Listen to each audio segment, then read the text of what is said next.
Sadnam,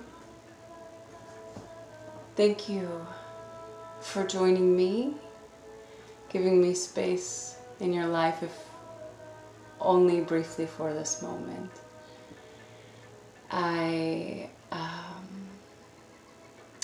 First I'll tell you, Sat means truth, Nam means name.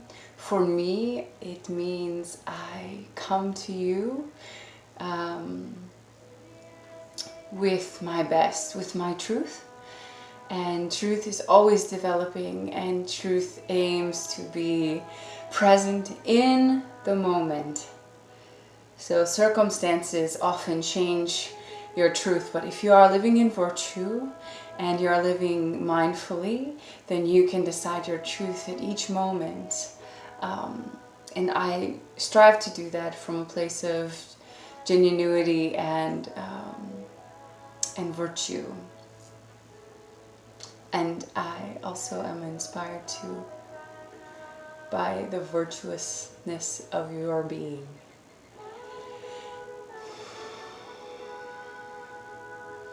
I invite you, wherever you are, just to take a deep breath with me.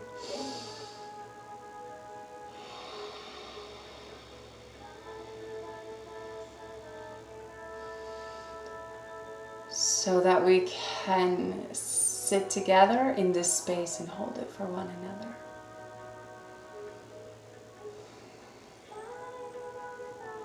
My yogic journey started admittedly when I was about 20, 21, and I started with MTV yoga, the videos, the VHS, doing it in my house, you know. And it really was, at that time it was because I was looking for some way to manage my anxiety, which was growing, and I didn't want to use medication.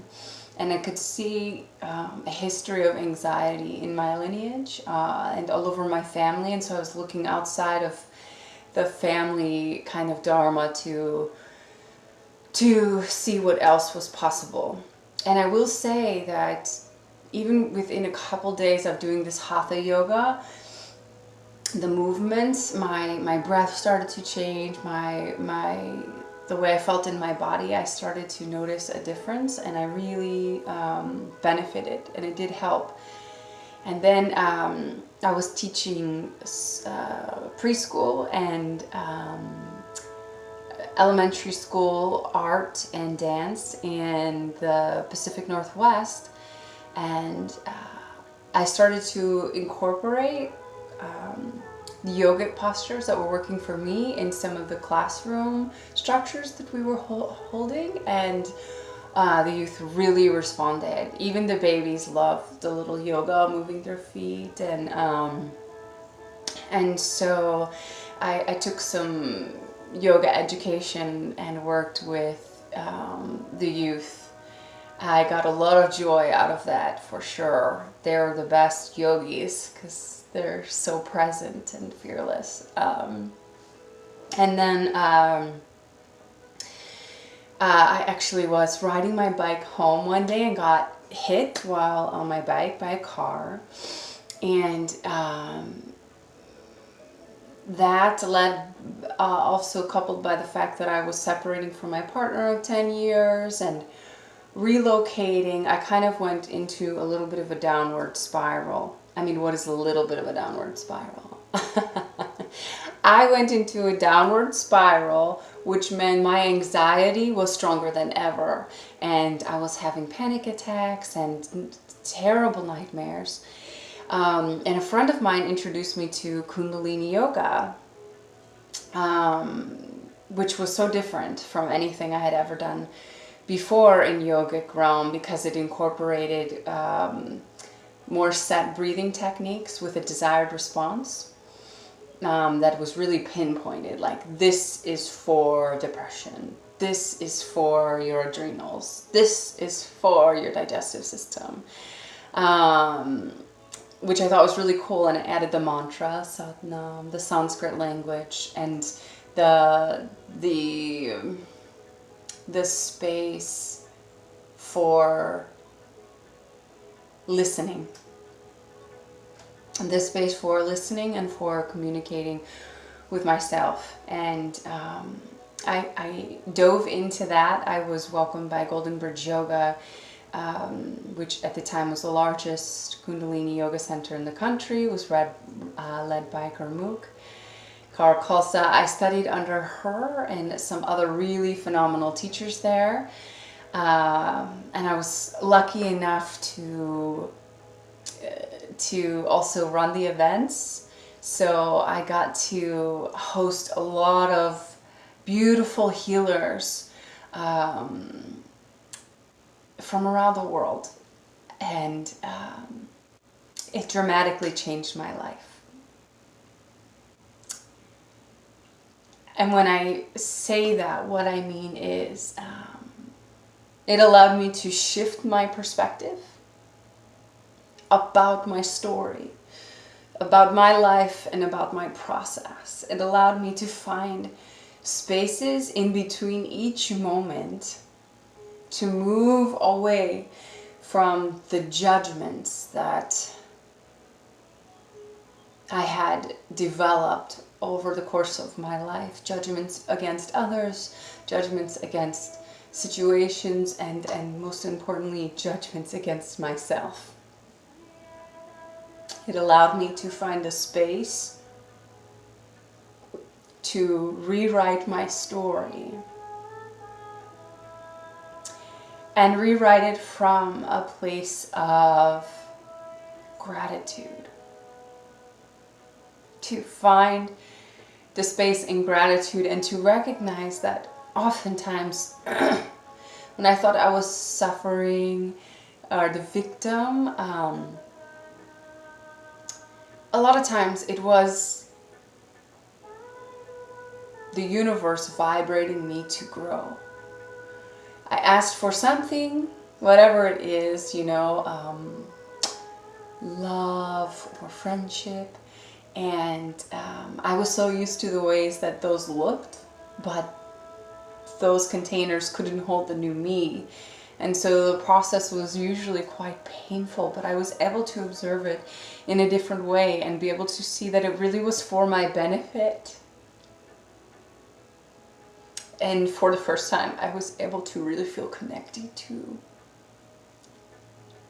my creator, to space around, to the people I interacted with. And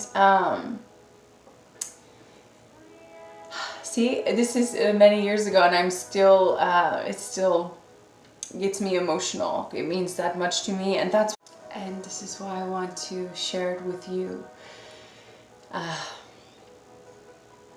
In the journey of my healing at Golden Bridge, I also was privileged enough to study the prenatal and mommy and me yoga, and I taught there, and I also gained some doula clients from working there. Doula is really a birth attendant, a birth assistant. So unlike a midwife who's there to, check dilation, blood pressure, handle the more medical side, for lack of a better word, I'm there to support the emotional and spiritual well-being of the mother and the mother's environment, whoever is in that, so that she can have the space to birth and to experience the birth. And that really has opened up my yoga, my capacity for mindfulness even more. To sit with someone, in that space of uncertainty, in that space of great change, to hold space for them in their own unique way, because every birth is different, every woman is different, every situation is different. My birth looked nothing like I planned, and I'm a doula. I had to relocate suddenly, and my baby was face up, and I had to push for 12 hours, and I was in a bathroom in somebody's house that I had just met. And you're likely thinking, what is she saying? This sounds crazy. And yeah, it was a little bit hectic. Actually, it's very hectic. I'll give that. But the but the but the essence of the healing work and the essence of the yoga is that I didn't get caught up in the idea of the hecticness. It's not to say I didn't feel it, but I had a different understanding of it, and I took it moment by moment. And now, I mostly look back on it as with joy and, again, gratitude. And that's really what I hope to share with you. That joy, that gratitude, those moments, the spaces in between where you can either keep moving kind of robotically as you've been doing, as you've been trained to do by outside influences, by your own thought patterns over the course of your life, or you can use those spaces, free up those spaces to connect and to feel your place in this great big world, and to slow down and to enjoy, even if it's just little moments at a time. So thank you for sharing this little moment with me. Sadhana. I hope to get to learn a little bit more about you.